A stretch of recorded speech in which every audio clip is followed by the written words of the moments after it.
इस समय की सबसे बड़ी खबर आपके लिए यह है कि कीव में मौजूद भारतीय दूतावास की तरफ से यूक्रेन के खार्किव शहर में फंसे भारतीय छात्रों से कहा गया है कि वो आज रात 9:30 बजे तक किसी भी तरह से किसी भी स्थिति में खार्किव शहर को छोड़कर वहां से तुरंत बाहर निकल जाएं। भारतीय दूतावास ने यह सलाह दी है छात्रों को कि अगर इन छात्रों को खार्किव से निकलने के लिए कोई वाहन नहीं भी मिलता तो भी वो खार्किव से कुछ दूर 3 इलाकों में पैदल ही जा सकते हैं। यानी बस किसी भी तरीके से ये यहां से निकल जाएं, चाहे उन्हें कोई गाड़ी भी ना मिले तो फिर पैदल निकल जाएं। भारतीय दूतावास की सलाह से ऐसा लगता है कि खार्किव में रशिया की सेना बहुत जल्द कोई बड़ी कार्रवाई करने वाली है। दूसरी बड़ी खबर आपके लिए यह है कि आज रात को प्रधानमंत्री मोदी व्लादिमीर पुतिन से यूक्रेन के मामले पर दूसरी बार बात करने वाले हैं और उम्मीद है कि इस दौरान वो यूक्रेन के खार्किव जैसे शहरों में फंसे हुए भारतीय छात्रों को सेफ पैसेज देने के मुद्दे पर उनसे बात कर सकते हैं, क्योंकि भारत में अब ये एक बहुत बड़ा मुद्दा बन रहा है कि जो 20,000 भारतीय यूक्रेन में रहते हैं उन्हें कैसे सुरक्षित यहां से वापस निकाला जाए। खार्किव में हालात कितने खराब हैं इसे आप इस वीडियो से समझ सकते हैं। आज वहां एक व्यक्ति रिहायशी इमारत के बाहर खड़ा हुआ था, लेकिन इसी दौरान एक मिसाइल अटैक हुआ और इस व्यक्ति की मृत्यु हो गई।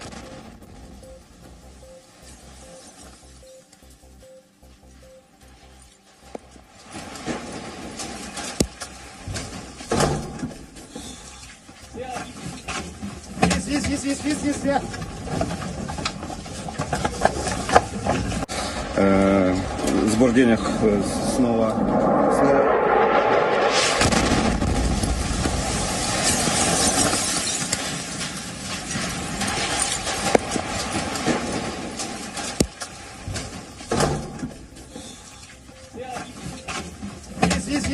Здесь.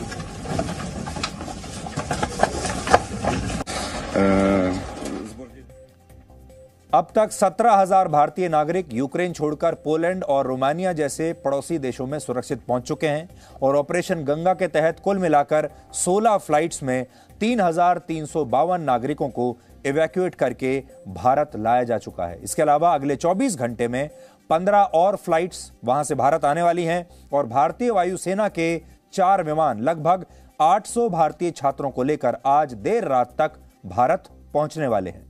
भारत पूरी दुनिया में इकलौता ऐसा देश है जिसके 4 सीनियर मंत्री यूक्रेन के पड़ोसी देशों में पहुंचकर भारतीय छात्रों को इवैक्यूएट करवा रहे हैं, पूरे इंतजाम खुद सुपरवाइज कर रहे हैं और ये सभी मंत्री यूक्रेन से भारतीय छात्रों को हवाई अड्डे तक जाकर विमान तक जाकर विदा कर रहे हैं और भारत में मौजूद जो मंत्री हैं वो उनका स्वागत उसी हौसले के साथ एयरपोर्ट पर जाकर कर रहे हैं।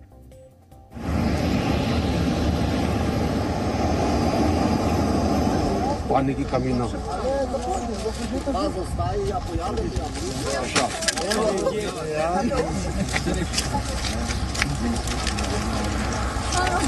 So they have landed in Lviv and then they are coming here. Hopefully the others who are remaining there will also come out.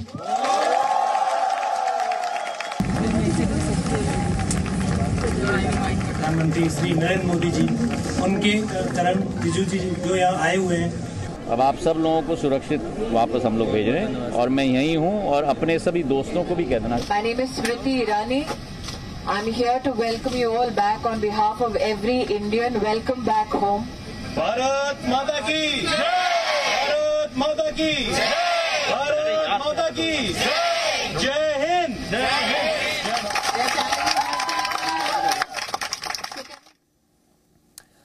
Ukraine और रशिया के बीच जारी यह युद्ध अब तीसरे चरण में पहुंच चुका है। पहले चरण में रशिया की सेना यूक्रेन की सीमा में दाखिल हुई। दूसरे चरण में उसने उन इलाकों पर अपने नियंत्रण को मजबूत किया जहां रशिया समर्थित विद्रोही पहले से ही मौजूद थे, क्योंकि ये इलाके आसान थे, यहां पर ज्यादा लड़ाई नहीं करनी पड़ी और इस दौरान रशिया ने ज्यादा बड़े हमले भी नहीं किए, बल्कि उसकी तरफ से केवल सैन्य अड्डों और सरकारी इमारतों पर कार्रवाई की गई, हमले किए गए। लेकिन अब ये जो तीसरा चरण है ये सबसे खतरनाक है। इसमें रशिया की सेना बड़े पैमाने पर यूक्रेन में हमले कर रही है और अब ज्यादा से ज्यादा हवाई हमले और मिसाइल अटैक्स किए जा रहे हैं। अब पैदल सेना का जो रोल है वो धीरे धीरे कम हो रहा है और हवाई हमले बढ़ते जा रहे हैं। आज खार्किव में रशिया के फाइटर जेट्स ने यूक्रेन की सेना के एक वेयर हाउस को एयर स्ट्राइक में नष्ट कर दिया और यूक्रेन का आरोप है कि रशिया ने इस दौरान ऐसी मिसाइल्स को इस्तेमाल किया है जो 300 मीटर के इलाके को एक बार में ही नष्ट कर सकती हैं।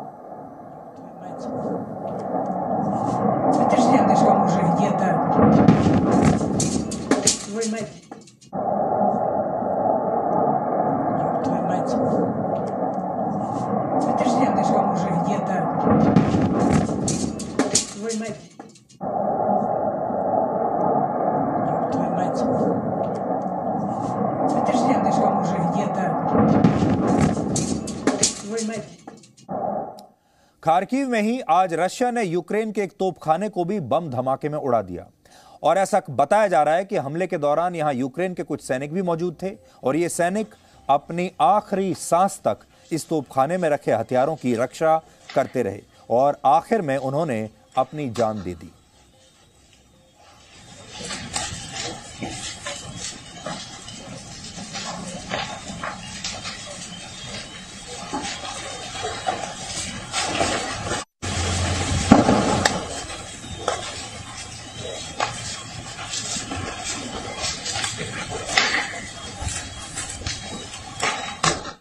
रशिया अब यूक्रेन के सैन्य अड्डों, पुलिस स्टेशंस, तोपखानों और सरकारी इमारतों को अपना निशाना बना रहा है और ऐसा दावा किया गया है कि खार्किव में पिछले 3 दिन में 150 से ज्यादा मिसाइल्स, 180 से ज्यादा रॉकेट्स और लगभग 20 बम धमाके हो चुके हैं, जिनमें यूक्रेन के 30 से ज्यादा नागरिकों की जान जा चुकी है।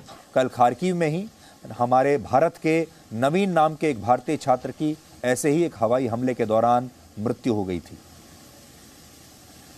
आज खार्किव में यूक्रेन की नेशनल एयरफोर्स यूनिवर्सिटी, एक टैंक स्कूल और एक ऑयल डिपो को भी रशिया की सेना ने अपने मिसाइल अटैक में नष्ट कर दिया। यानी खार्किव अब युद्ध की आग में जलकर धीरे धीरे खाक होता जा रहा है और पूरे शहर में बम धमाकों की आवाजें सुनी जा रही हैं।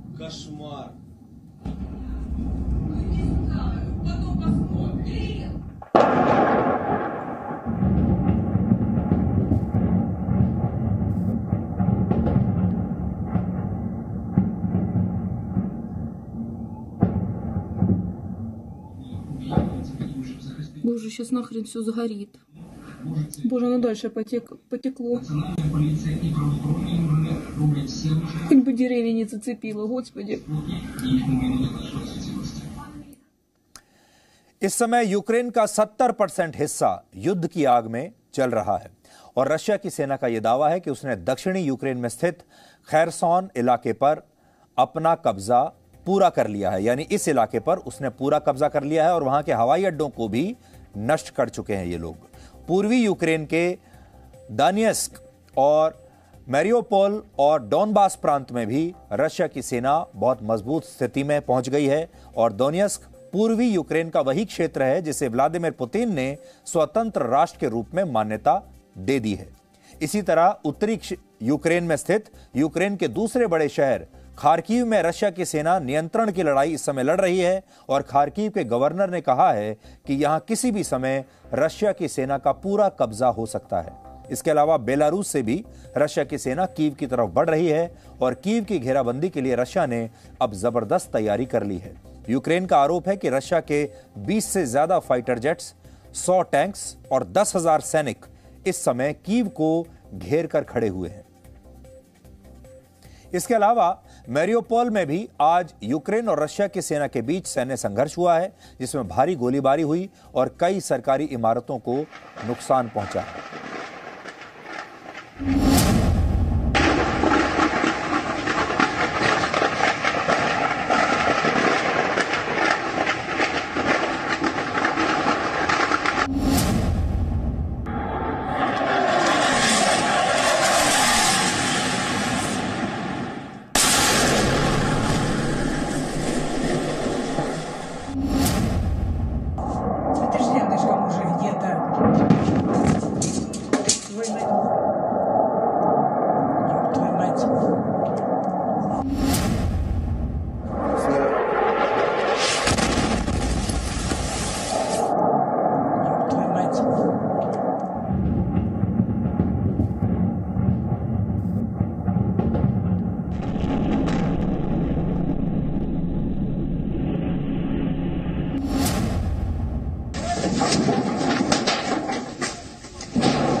В этом доме есть человек, вот в этом доме. Аккуратно, учитесь, какую нитку надо.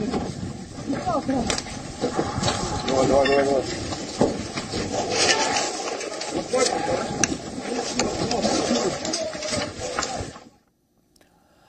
अब ये देखिए कि यूक्रेन के लोग क्या कर रहे हैं। इस युद्ध के बीच इन 7 दिनों में लगभग 5 लाख लोग यूक्रेन को छोड़ चुके हैं और पलायन का यह सिलसिला अब भी जारी है। इनमें 2,81,000 लोगों ने यूक्रेन के पड़ोसी देश पोलैंड में शरण ली है। तो अब आप ये देखिए कि सबसे ज्यादा लोग कहां जा रहे हैं। सबसे ज्यादा जा रहे हैं पोलैंड। 30,000 लोग यूक्रेन से पलायन करके स्लोवाकिया पहुंच चुके हैं और हंगरी में 84,000, रोमानिया में 32,000, मोल्डोवा में 36,000 और अन्य यूरोपीय देशों में 34,000 लोग यूक्रेन से भागकर शरण ले चुके हैं। Presenting B News app available on Google Play and App Store. Download it now.